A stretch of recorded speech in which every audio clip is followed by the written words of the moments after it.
Hello and welcome to this week's episode of The Real Grill. Thank you for tuning in. In this week's episode, we'll be discussing Prey, the latest addition to the Predator franchise. It serves as a prequel to the previous films, as it's set in 1719 in the northern Great Plains of North America, where we follow a young Comanche warrior called Naru, who's aspiring to be a great warrior like her older brother. During one of her hunting expeditions, she actually encounters the Predator. So after this little encounter, she sets out to, well, one, protect her tribe, and two, to kind of prove herself and to her tribe that she is the hunter she aspires to be. And through this, she seeks out the Predator, and don't want to say too much more. If you haven't seen the film, by the way, go watch it, because one, it's worth watching, and two, you'll enjoy the review much more if you do watch the film. So you can catch it on Disney Plus at the moment, and also Hulu if you're in North America, but I think Disney Plus should be good for everyone in the world. And another thing, if I can recommend this, is both platforms do have the Comanche version of this film, which I highly, highly recommend you watch. Definitely watch the authentic Comanche version. So without further ado, I'd say sit back, relax, and enjoy the review. Cool. Yeah, So Prey. All right, so we're talking about Prey this week. So, Cam, I'm interested to know like what your what your take of the movie is. How far did you actually get into it, bro? I remember most of it, considering it's not been long since I've seen it. Fair enough. So you're probably the best person to explain the story then, since you watched it the most recently. Yeah, it's about a Comanche tribe doing their thing, hunting, and they come upon the Predator and the white man. The French white man. And the main character is a young Comanche girl named Naru, who is the first one to discover the Predator and has tried to convince her brother that there's something else out there hunting them. And without giving away more of the story, she gets caught by the French white man, has to fight off both them and the Predator. Yeah, and she does a good job, does she? Yeah, that's pretty much sums it up, really. I mean, That's a good summation. I'll jump in and say one of the probably flaws of the movie is the first half of the movie is quite slow in terms of there were parts where I was like, I am starting to fall asleep here. Like, I understand that they were building up to, showing the Predator attacking other predators and laying down the foundation of how the Predator hunts and who it targets and why it lets other things go. It's because he's always looking for the alpha predator in a situation to face. So that's why when it killed that snake, when it attacked the men, when they caught her and they were beating her up and all that. But they did that about 4 or 5 times, and it was getting very, very, it dragged on a bit. There was a lot of it. I understood why they were trying to build it up, but it was very slow. And if you were, sleepy when you were watching this, I reckon that first half of the movie would have put you to sleep, in my opinion. It didn't put me to sleep, but it was quite slow. I think because we've seen so many Predator movies already, we kind of know what to expect, and from the get-go, we're anticipating the moment when the Predator comes on screen. So I think, like you said, because it was so slow and we already know what we're waiting on, there is no real prize to be had. You do kind of find yourself thinking, okay, can you jump out now? The main difference with this movie and the previous Predator movies, this is a primitive Predator, or supposed to be primitive. So do you not think got so? all the gadgets used to have. Do you think? It's not a fair few, though. Yeah, the gadgets had were very dumbed down. As in, you saw his mask was basically bone. I think we probably assume it's primitive because the point in history where the human characters are is centuries earlier, primitive state. So we assume, but for all we know, and again, the story didn't touch on. For all we know, it could have just been that maybe the Predator wanted to challenge themselves. It could have been that this was some kind of test for a trainee Predator. I don't know. But yeah, I would also assume it is like a quite early stage civilization development. I do want to ask you guys real quick, because as someone who's only seen the first Predator, I've seen the first two, but I can only properly remember the first Predator, and obviously really enjoyed it. But I thought that the technology, weirdly, he had more in this Predator that's anyway. what I was thinking. Yeah. Than what's Definitely not. Like, I think they tried to make it like I think they tried to emphasize that his gadgets weren't as advanced as in other Predator movies. Yeah, other Predator movies. Man has that shoulder mounted laser beam thing. He has in most of the Predator movies. He has all these other like spinning like those kunai things, like those shuriken things he throws around and all that. I think they like in this he only had those arrows, and he had some like even though like the advanced traps he did have, they were still like primitive. Even though those homing arrows, they were still like pretty primitive and all that. So I think they were trying to emphasize the fact that this is a. Just to piggyback on, even like from his armor, I think this is one of the first times I've seen the Predator where he barely has any armor. He's injured like basically arrow shooting at him. He didn't have any actual full scale armor, so that's another. There's two things I want to ask. We'll go. For the Predators, is it the mask that gives him the heat sensing, or is that something they have innately? And the second question is, don't you think this Predator seemed a bit spongy compared to the others, even without the armor? I would say it's the technology. So the heat vision is their vision, from what I understand. It's not from their mask. I think it's how they see. So. Because I think in some Predators, they lose their mask at some point, and that is. I mean, this one they did as well. Yeah. And the way to beat it is always to lower their body heat. That's usually the same tactic they've used against the Predators. So I think that's their eyesight. And with the term to them being spongy, to be honest, all the Predator movies they're spongy. To be fair, but they are pretty spongy. They get injured quite a bit. They're like just a more advanced, like strong race. Like they get like in other movies they got peppered with bullets and they've been stabbed multiple times. See, I understand what you mean. So it's not just this movie that he was. Because I understand peppered with bullets, but they would hit him out with like spears and axes, which is a lot less force than a bullet. Yeah.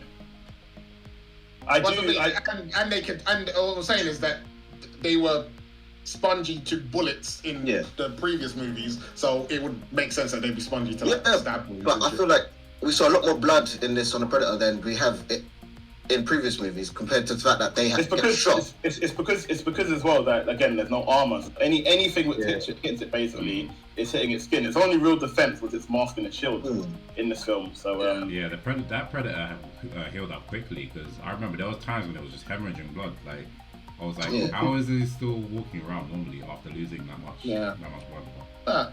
And it's a warrior race, so like they're designed to like move. To take on these wounds, and they probably fight constantly with wounds like this. That's probably why they probably should have a lot more blood in. But that's what I was thinking. Yeah. I mean, one of the other flaws, and I think this is to do with the fact that it was more of a low budget film, is the CGI. I think was pretty bad, like in terms of what we're used to now in like 2022. I thought some of the CGI was pretty bad, and it kind of took you out of the movie a bit. I think like some of the animals looked pretty dull. I thought the CGI blood, I thought because there was so much blood in this, I thought the CGI blood also was it wasn't enough to like knock too many points off the movie, but it was very noticeable like how poor the CGI was. And because it's low budget, I understand that the budget was low, but like in previous Predator movies, like Predator 1 for example, when they use practical effects, it just does a better job of keeping you immersed in that situation of an alien attacking you. But yeah, whereas when you start using CGI for it, I think it's a complaint with a lot of movies that go overboard with CGI. But yeah, I understand with the budget constraints, that's probably cheaper than having the practical events. I'm not sure, but I'm not sure what you guys thought of CGI in that regard. Yeah, I mean, quite a bit. Agree with you, because I don't think I thought it was terrible. I think with what budget they had, I think they did an okay job. Like you said, it took you out of the movie. For me, I think I noticed it definitely, but I don't think it took me out of the movie because I was actually, I quite was enjoying what I was seeing and stuff. So I think because of that, that's why I didn't let it distract me too much, and I just kind of in the moment and seeing what was happening with the animals and bears and stuff. So I think because of the way they were telling the story and the different shots and stuff they were doing, I think thankfully I was okay with it. But yeah, you're right. It was definitely a big hit in the CGI part. Yeah, I mean, personally, I didn't really pick up on it. Perhaps there were a few shots here and there which weren't quite convincing. But I think because, like, for me, the filmmaking kind of overshadowed those things because you know, like, there's a lot of shots in the dark, so usually they use the darkness to mask the bad CG. So you're not really focusing on that. But I'm sure because there's a lot of the fight scenes took place during the night, I'd say. But yeah, I guess if you've got eagle eyes, you're gonna notice that some things don't quite look as realistic or as convincing as they should, really. But I mean, the animals were kind of just a means to an end, isn't it? They were just kind of plot devices to get to, how the characters discover the predator. So for me, it was just kind of, let's just skip past those bits as quickly as possible and get to where the predator actually jumps out and is ready to start splicing man up, innit? Yeah. That's what I'm there for, I did want to quickly mention because you guys said it was quite. I do agree that it was quite slow in the first act. I actually quite enjoyed the first act, to be honest, because I think it's maybe because of the mood I was in. I think I was in like quite a chilled mood while I was watching that film. So it was actually quite nice seeing their tribe and them. Because I don't know about you guys, but I watched the Comanche version as well. So it was really nice hearing the language and them kind of interacting with each other and just all the hunting stuff and another thing I really liked about the film, I don't know if you guys picked up on, is the sound mixing and because I'm really quite a lot into like ASMR and that kind of stuff, and I think a lot of the sounds and stuff they use was just really, really nice. I think for some reason I was just so chilled out during the whole first act, which is kind of a weird thing to say during a Predator film.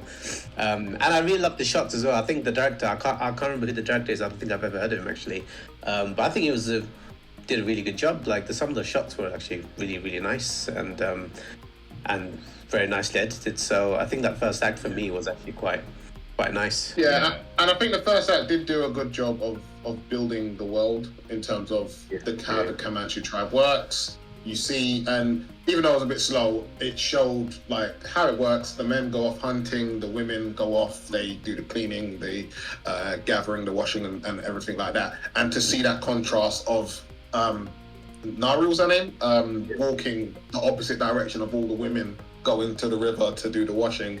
I think it was telling that story of her trying to break that patriarchal nature of the tribe to go hunting, and trying to, because the whole point of the movie is that she's not seen as a threat, not seen as a prey, or she's seen as prey. She's not worthy of attention because she's not capable throughout the movie, and it's her job proving herself, trying to prove that she could go on a hunt. I think it was called a Tamea, which is the hunt to prove yourself. A test. Because I was basically refreshing my memory, and I believe because that's the thing, I wasn't really sure whether this was like a tribal thing, like a ritualistic thing, or because I was looking it up, and apparently one of the warriors, they were attacked by like a mountain lion, so they went to go and hunt and kill the mountain lion and like rescue the one of the warriors who was injured.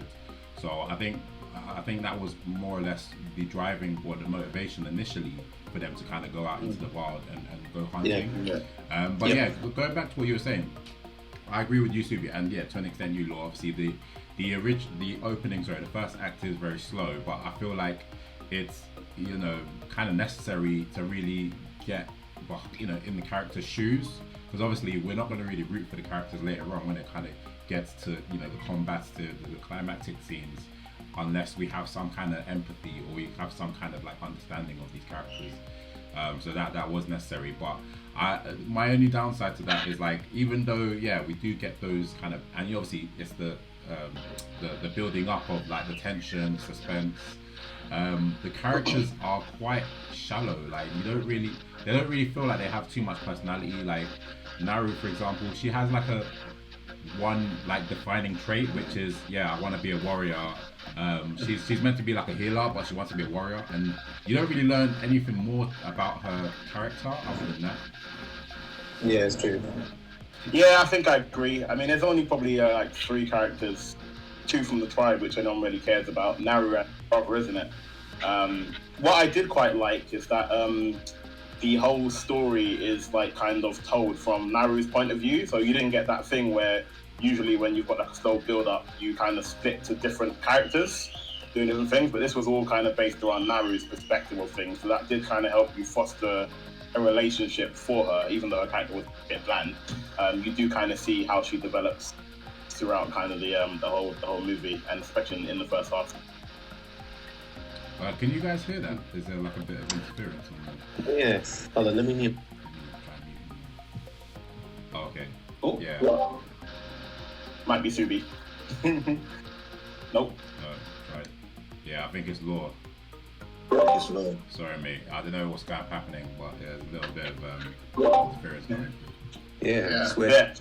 This never used to happen. I don't know why it just Yeah. started. It happens now and again. But It's anyway. just it's at intervals, so sometimes it's not there, sometimes it just randomly pops up. But anyway, yeah. Sorry to cut you off there. Nick wants to continue. That's it. Yeah, I agree. Yeah, with Naru's character, like, I don't know if I would say she's really likable. I mean, obviously you can understand where she's coming from, and I don't know if it was more or less the actress or just the way they wrote her. But I guess it's because the main focus is meant to be the predator. It's not supposed to be some drama or some sort of like something where it's supposed to sort of get into like a deep story or anything like that. But yeah, I mean, I still enjoyed the movie. I guess for the most part, it's more about the action. It's more about the kind of the actual predator and the story scenes. So, I know what you mean. It's not one of those films where you consciously find yourself rooting for the main character. Like, it's kind of just the story takes on that path anyway. Yeah. But in terms of the character, you're not really rooting for her, even though I get the sense that. Well, I mean, you're rooting for her in the sense that she's the protagonist. You know what I mean? Yeah. But I think that's the extent. But obviously, sometimes you get very likable characters when I think the only scene which kind of made me root for her like more than the exception a bit was the scene where one of her tribe members trying to recover her and forcibly take her back, and she kicked his ass. So that was kind of like bust up that guy, bro. You know what I mean? And that was quite fun, and I was rooting for her in that fight. But besides that, there wasn't anything over exceptional about her. But I'll tell you one thing. You're right. Yeah. Go on. I was gonna say, I like the brother more. Than I like her. Yeah. The brother was awesome. I was rooting for the brother. I knew obviously he had to die, and I was actually a bit disappointed at how they killed him off. But I was hoping he'd go out a bit better than that. Even though he got a few licks in, and I like the fact that he done some damage. But when he just stood there and just took it, a jump to the back, and instead of, he didn't like. Yeah, it was a bit of a try. Yeah, but I found the brother more likable. I thought, which is a bit weird. Not sure whether that was how she was written or the actress herself. It's hard to pinpoint that, but yeah, the brother was definitely who I was rooting for more so than the main character. And I think he came across as a decent guy. Yeah. Well, that's what I was going to say. Like his character was more. It wasn't just two-dimensional. He was obviously kind of the head kind of warrior. He was the brother, but he was also generally like a supportive character throughout, and he was the only kind of one who, throughout the movie, kind of had snippets where you could see he had faith and he trusts her. He trusts her judgment. He trusts her, and he even says that at the end. I can't remember what he says, but he says something like, "You've always been able to see better than me or see situations better than me." So he was different from all the other males in the tribe, which is quite cool. I would have liked to explore their relationship a tiny bit more. It in was the beginning, but I would have liked more of that. Because then you definitely would have, I think, felt more of a emotional connection to both of them. Yeah. Yeah, exactly. Yeah. So yeah, that definitely would have helped. But I mean, that being said, you guys are right. You didn't really feel much towards her character, or like, I mean, there wasn't really much done with her character. But I can say that I did like her growth in the film. Not her like personality or anything, but the fact that, because in some films you see like the hero like at the beginning, and then out of nowhere they just suddenly they can beat. So this one was actually quite cool because she didn't rely on her strength. So I think she was like, she didn't rely on actual brute strength or anything. She relied on her smarts. She learned throughout the film, more about the predator, and set up all these different traps and stuff. So that final act where we set all that stuff up, and I think it was very, very well rewarding and stuff. Like I have a little comment. on what you're saying about her strength. You're saying she didn't rely on her strength, but she still somehow managed to take down about 6 people on her own, which I don't find believable. That scene was like a God of War sequence when it's telling you to press circle, bruv. You know what I mean? Press circle. Yeah. Quick time events, yeah? Yeah. Quick time events. That was a bit, when she John Wicked like 6 man in a row, that was a bit like... From what I remember from that scene, though, I don't think she was... Did she use a lot of punches, though? Because I think she was... No, Even if she's using the weapon, you need to force that weapon to pierce their body. I think what was unconvincing. I mean, regardless of how unconvincing it was, I enjoyed seeing it on screen. I wasn't disappointed. I loved that scene. It looked great. But when obviously she gets the idea to attach her rope to the axe, and you've got that kind of training sequence where she's practicing how to use it. So I mean, I guess you could just presume like she's got natural talent. She's really adept at new things. But yeah, that weapon that she used, man, that was a game changer. I love that, man. That was that was beautiful. And I'm not sure I've actually seen one of those axes used that way in a film before. Just a rope on it. Obviously, you've got similar weapons where they have like the chains and like kind of the short kind of weapon, but using it like that with a rope on the end, I haven't seen before. So that was pretty fun to watch. That was cool, dude. That was cool. It was a very good scene. I love the scene. I just feel like she didn't have the arms to bury that hatchet in someone's body just by throwing it. You never know, bruv. Well, I reckon I reckon lady to just do it. Yeah, I think she I reckon you could. Remember, it's not just arm strength. It is actually the whip of the rope and the propulsion which actually sends it flying as well.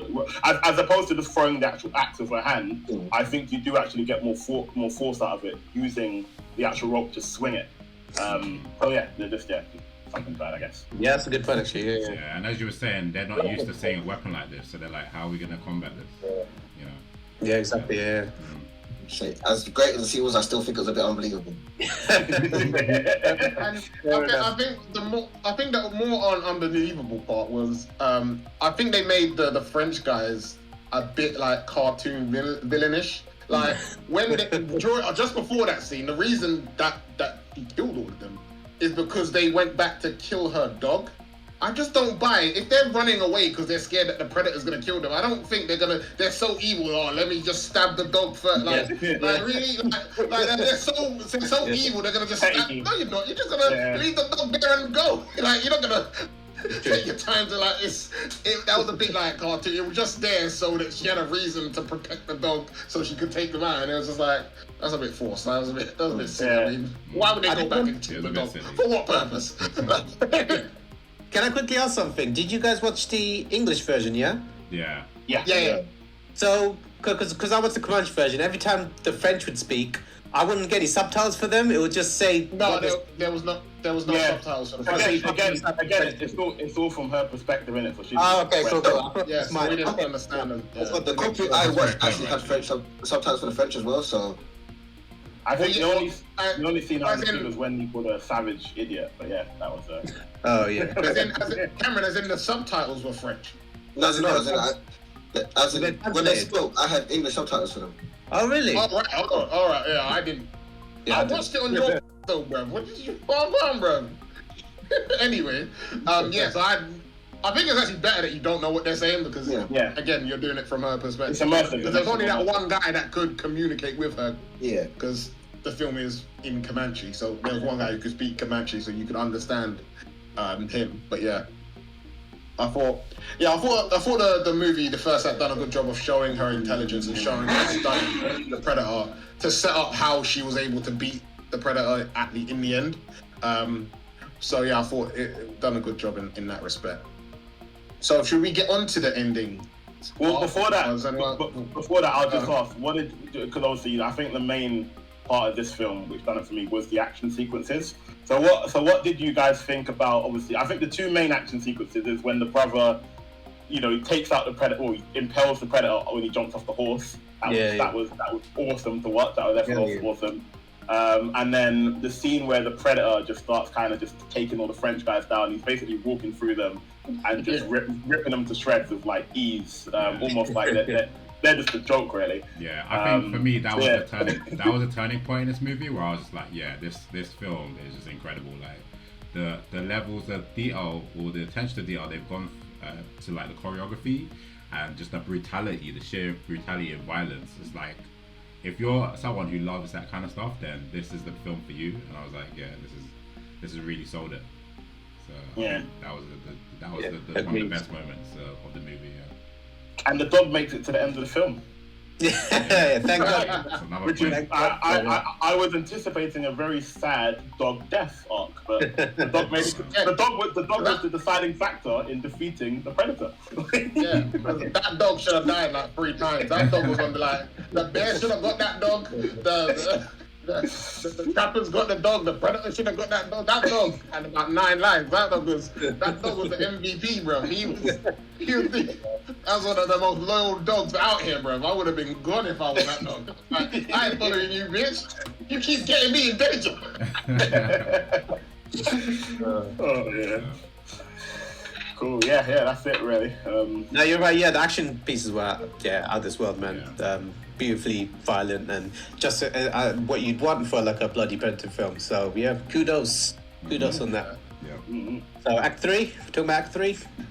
Yeah, exactly. The big fight, the big fight. What? Naru versus the predator. Yeah. Basically. Yeah, I think. Was it much of a fight? I guess. I think she would call it a fight. Yeah, it was a. It was. I mean, chopping his arm off. Yeah. Oh yeah, sorry, I forgot about that. But yeah. Nice, happened.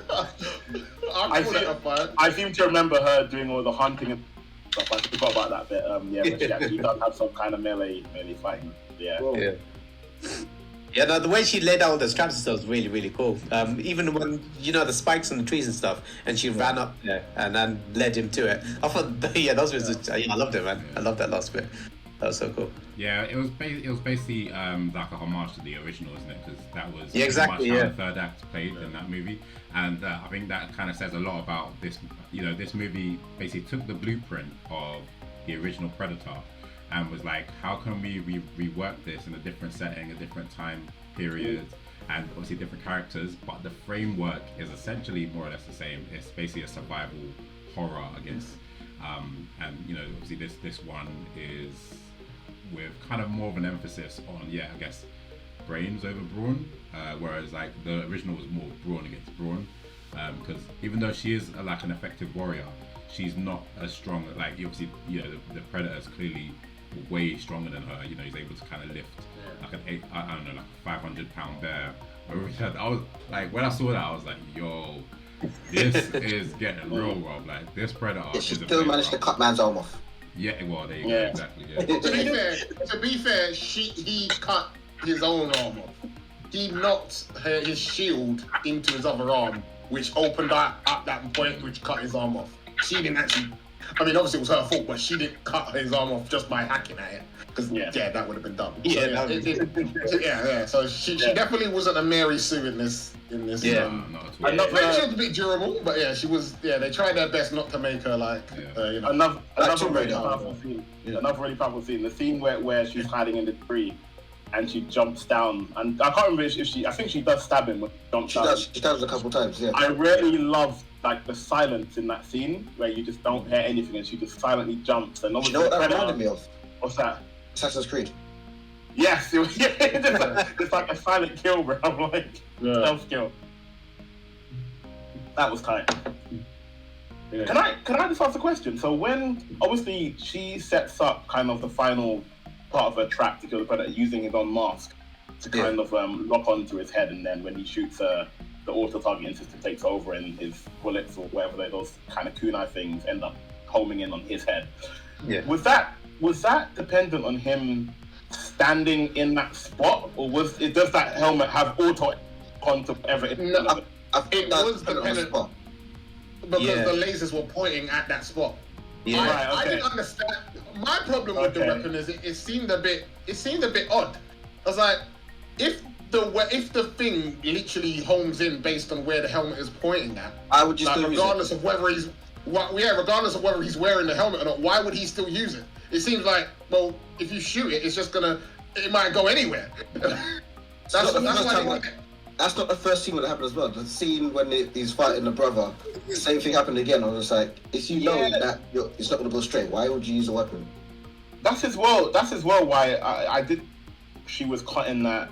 I mean, she done a good job of leading in there, but she was cutting it very close. It was a good Hail Mary. Like there were a lot of ways that could have gone wrong. Like, yeah, I mean the fact that that arrow didn't pierce her skull was complete luck. Yeah. The fact that it veered away when it did. Yeah. She had no idea when it would. You're telling me she figured out the geometry of that? But also as well, there was arguably enough time for the Predator to maybe clock on to what was going on, because that arrow didn't do a U-turn; it went round the block. It went round the block. And No, he but stood there, but he was stuck in because he was in the boat. Oh, he was in Remember the the boat boat. that she? He was in the he was in the boat. boat. That's why she led him to. I'm not that. sure how stuck he was, because put it this way, if she was down there, she would have popped her head up. So if he's got the strength to pop his head up and stand up, he can move. with limited ability. Not very quickly. He could, he's not as agile in the. He had time to move. Yeah, he could have ducked. You know, all he would have had to do is literally just do like, get his head out of the way. But but I don't think he probably didn't figure out where it was going until it was like, Oh. I think, is this one of the first Predator movies as well where the Predator isn't a sore loser and doesn't blow himself up? Don't they always do? Isn't that usually how they actually die? I don't think you got a chance. They set like an self like. So is this like the first firm Predator kills where she's actually killed him? Yes. I'd say so, yeah. Well, but I'm sure other Predator movies have had that happen as well. And I think it's less of being a sore loser, it's more like, don't get my tech. Don't get my tech. What, the Star Trek directive, yeah? There was one thing as well, because like, you know how these Predators, they're meant to be like honourable, like they've got their integrity. Obviously they don't kill any other warriors, which they, or not even warriors, but they don't kill other life forms that they deem as unworthy Inferior. or like inferior. Yeah. Does playing dead count? Does that not count? Because that's like, there was one point where one of the Frenchmen, they were like pretending to be dead. I think that was more shock than anything else, to be fair. Someone screamed at you from under you. He couldn't actually see. He thought the guy was dead. Yeah. But he wasn't sparing him. he didn't think the guy was there. He didn't know he was there. Yeah. Because he was completely invisible to him. Because she gave him that berry that makes your body temperature go low. Wait, I could have So sworn. he didn't know he was there. He just stood on him accidentally, and the guy reacted, and then just stood, he stabbed him because it was a reaction. Yeah, he had no idea he was there. So it was more of a reflex. Yeah, she does say he couldn't see him. I thought he could see the kind of blue outline though, because he was following the blood trail, wasn't he? But fair. Cool. All Because right. that's why he stepped on him, because he wouldn't. If he could see him, he wouldn't step on him. He wouldn't have I done assume. That was unlucky. Yeah. So yeah, my man caught that winner. Well, should we move on? Unless anyone else has anything else to add, I'll just add. I thought the actors were really good. I thought all the Comanche actors, done a really good job. Because I don't know about you guys, but I've never heard of any of these actors. So I thought they pulled off a good job. I don't know much about Comanches or Native Americans in general, but it seemed quite realistic to me how they were acting, and I think I've heard good things from what they've said and how they were portrayed. So. I thought they did a good job on that. Yeah, the main actress, I've seen her in one TV series, a Roswell TV series, where she plays her character's Spanish. So when I was hearing her speak, I was kind of feeling like, is this actually what the Comanche person said? For me, she kind of sounded like how she did in the other series, speaking parts of a different language. So I'm not sure if I imagine, like, actually in the English version, Subi, it would be interesting to know if there are some parts where they are speaking Comanche. It would be interesting to know if those parts are overlaid in the version you watched as well, if it's unique. I think so, because on those books, because I think they get different people to do the actual. Okay. Yeah, I think so. Because you said she still sounded kind of Spanish. You said. Yeah, I thought she didn't. No, I didn't get any of that. So I think maybe it was a different. Right. I do actually think she is a Native American. I'm pretty sure that was one of the. I think she must be. Yeah. Because her name is something Midwater or Midthunder or something like.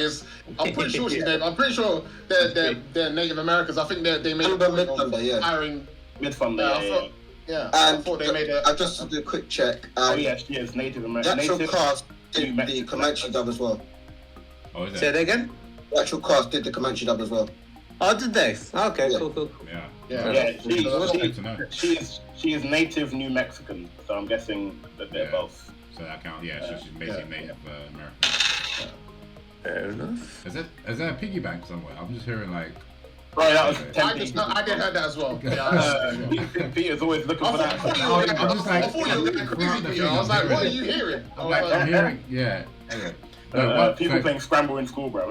Here's a tune. One shout out I wanted to give actually was quickly was Dan Trachtenberg, I think that's how he pronounced his name. He's basically the director of the movie. I was looking him up and because I was like, really taken aback by the shots and basically how the story is told, not through like literally story, but the camera work. Like I was saying to Ruben earlier, this could have been a silent movie and you would have still been able to follow the plot because.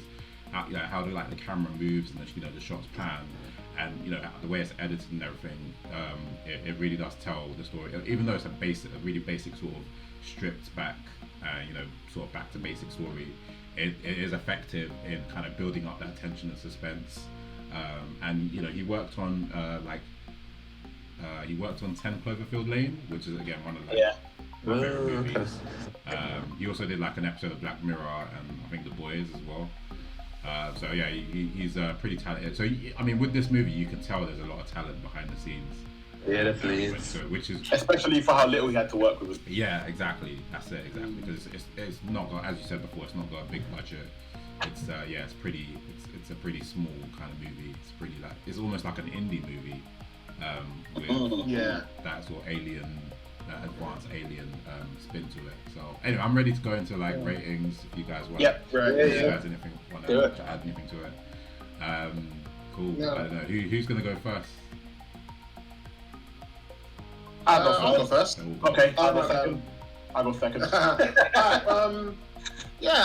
Overall I like this movie. I think the first act, while it did build up the necessary information in the world that I think it was necessary to have the act, it was still a bit slow for me. But I think the acting was good. I thought the threat of the predator was apparent throughout, and you saw that it was a formidable enemy. Even though it did take a lot of shots, it portrayed itself as a significant antagonist, but a beatable one as well. So it didn't, because sometimes when you build up an antagonist that's too unbeatable, you're not going to believe how the protagonist actually won. And I thought this done a good job of actually portraying an actual scary antagonist, but a beatable one. And I think the way they set up how she does eventually overcome the villain was very, very well done as well. So yeah, overall, I thought that the CGI in parts was poor as well. I wouldn't knock it too much for that because, like people saying, I thought the way the film was shot done a very good job of telling the story, and there wasn't much dialogue in this movie either, which I like because a lot of movies they like to bloviate and talk a lot, and there's a lot of unnecessary dialogue. So I thought it done a good job with that as well. So overall, I will give this an 8 out of 10. That is my rating. Yeah. I would definitely watch this again, and I can't say that about some of the previous Predator movies. Yeah. So yeah.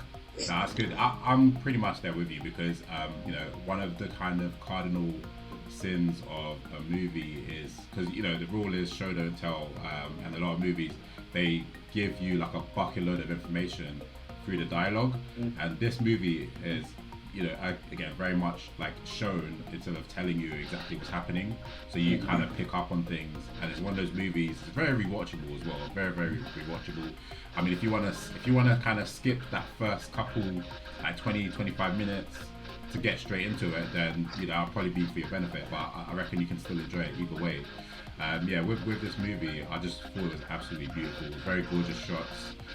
The vistas and landscapes, and just even the night scenes, the way it sort of builds on that kind of the suspense.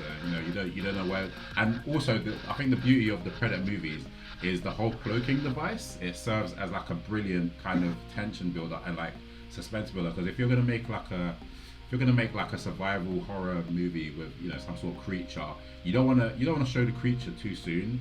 You want to kind of get the audience to to wonder, oh, what is this thing we're dealing with? what does it look like, what's it capable of, and it does a great job doing that. So obviously, you see the aftermath of like what it's doing, like it's killing off these animals, these other predators, and that gets you kind of excited of what's gonna happen when the humans actually have to encounter it. So I think it did that brilliantly, especially compared to the last Predator movie, which was by Shane Black, which came out 2018. I don't know if you guys, obviously Sue, you haven't seen it, but it was a very kind of like studio kind of driven movie where it's kind of like mandated. It was more so it felt less inspired and more there for the sake of making a Predator movie. It was more like a light-hearted. It had a weird like mixture of tones, but this movie, as in the one we're reviewing now, Prey, it's exactly what it is trying to set out to be. Do you know what I mean? It's a very simple film, and the fact that it's so short, it's just over 90 minutes, so there's very, very little fat in the actual film itself. Very stripped back and to the point. So yeah, I loved it. I mean, obviously it could have done some things better, like the characters a bit shallow, but overall it's one of the better Predator movies we've had since, I think, The Predators. Is it Predators? Which was, I think, the last good one. Yeah. So yeah, I'm right there with you, Law. I think I'd give it an 8 out of 10 as well, man. I already enjoyed it. Cool. I'll start in there real quick next. I'll be brief. I quite like the fact that it was very easy to digest. It had, again, I said before, it had a really short cast of care about. For me, it was literally just Naru and her brother, and then the Predator, and the rest of the kind of NPCs or cannon fodder. So yeah, I quite like that it was easy to digest in that respect. I think it really was the action sequences which done it for me. They just got me all warm and fuzzy. They were called on screen, and yeah, I do know you said, Lord, that it was quite a slow start, but once you do kind of get that halfway point, you are kind of rewarded with like a barrage of just kind of violence and onslaught, and seeing all the Predator's gadgets, some of the slow motion fight scenes, and the scene where Naru obviously takes out all the Frenchmen. So that was all really cool to watch. From that point on, I was fully engaged and enjoying myself. The brother was a very likable. Smoke back outside. I do kind of wish that they made his death a bit more meaningful, maybe a bit more impactful. So you do kind of also get that kind of gut-wrenching feeling of when a character dies. He's the only character they could have done it to, because he's the only other character you care about. So that was a bit of a missed opportunity with the way he was taken out, and I think that would have kind of boosted the rating for me to have that feeling take away from it. But overall, it was a good movie. I enjoyed it. Definitely think I would watch it again, especially if I'm doing like a Predator binge. I'll probably start with it since it's probably one of the first in the timeline.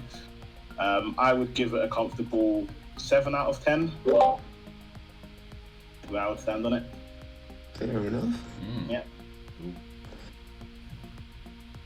Yeah, I can go next. So, okay, go. Cool. So, yeah, so I went in not knowing too much about it. As I said, I've only seen the first 2 Predator films, so I'm not like... I mean, I know enough. I guess there's not a crazy amount that you need to know about the Predator films, so...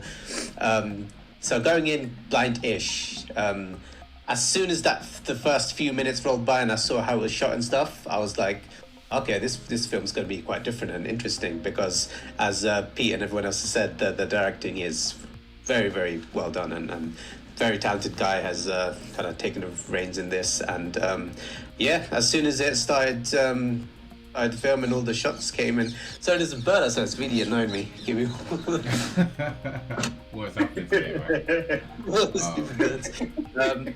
Yeah, so as that was going, as I was watching the first act, I was really, as I said, I really enjoyed that whole first act and the way it was shot, and that's one thing that Pete said that I didn't realize that I actually agree with now, is that the fact that it could be a silent film and you could still know what was going on, and I really appreciate that now, because just the storytelling and the editing of it was very, very beautiful. And once the Predator did come in, as Ruben said, the violence and the all the stuff that you want from a Predator film has finally come in, and it was just just really, really nice to see. And Without repeating myself, I enjoyed the character of the girl. Well, wasn't much in her personality. I liked the growth in the movie of how she beat the Predator and how she learned throughout the film, and it kind of showed from a writing standpoint that these guys really cared about the first Predator film, and they wanted to make something that wasn't, generic. They'd actually used, I guess, got creative with it in a sense, and while still being like a homage to the first Predator film. So that was really appreciated. And because I watched that first Predator film again right before watching this one, seeing just kind of like the connection stuff was really nice to see as well. So just taking all that to account, yeah, it was a lot better than I expected. So I'll give it a solid 8 out of 10 as well. So I'm up with you guys. I'll start off with giving my rating, and I'll give it an 8. And the main thing for that is because we have another series that has done some prequels, Alien series. So after seeing Prometheus and Covenant, I went into this real skeptical because there's a lot of prequels that end real badly, and you're just like, there's no point in watching it. So my expectations are real low, and I was pretty surprised. Like Cindy said, when you start off the movie, it's very visual. You get the landscape shots, it really sets the scene, and I actually did like that quite a bit.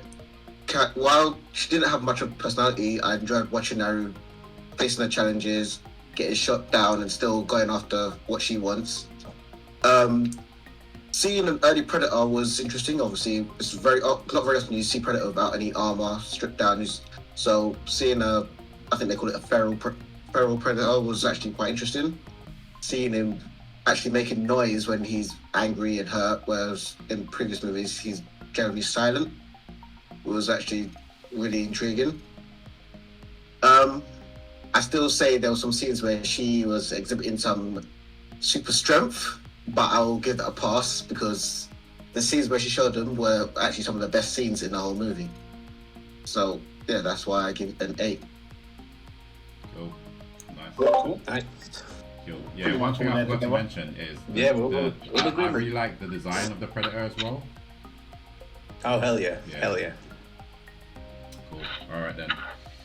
So that's a wrap then for the Prey review. Yeah, let's just... Do you have to do the silent thing again? I always forget. Do we need to? No, I don't think so. I don't think so, dude. Yeah. Can I just say, I didn't bring it, but did you guys find it? I know this, like you said, Cameron, this is like a feral predator where it's meant to be like obviously not as technologically advanced. Did you find that kind of weird, that the fact that they've got like interplanetary travel and cloaking capability, for the fact that they're still just using, if it is not advanced, it is still just using basically sword and shield, like the fight. Yeah, obviously it had the homing thing, but it was kind of just using majorly knife-based weapons. Yeah. I think it had one weapon which was maybe supersonic sound-based or something like that, where you had like a sonic boom. But that is something that did stick out to me, that it was, What about the explosion? What about the exploding homing grenade thing that he had? No, that's what? Which one? Yeah, that's the sonic boom thing I'm talking about, isn't it? That's pretty advanced. Yeah, it's pretty advanced, but it just kind of seemed weird that all of his equipment wasn't all up to that scale standard. But yeah, again, we don't 100% know it's because they're not as advanced. But yeah, just something that I was thinking when I watched it. Maybe it's like the Black The Panther. blade. Go on, sir. No, I was gonna say maybe it's like the Black Panther, like Wakandan weaponry, where it's like it looks super basic, but it's actually more advanced than it looks. If that makes sense. Oh no, maybe I'm the only one who thinks that. Well, there we have it. That was our review for Prey. Hope you enjoyed it. If you did, if you didn't, whether you agreed or disagreed with all our opinions and discussions, we'd love to hear from you. So comment down below what you liked, what you didn't like. Always help us improve. And I always love hearing your opinions and your what's the other word I'm looking for? Criticisms is the word I'm looking for. So leave it down below, and we'll catch you next time. Have a good one, guys.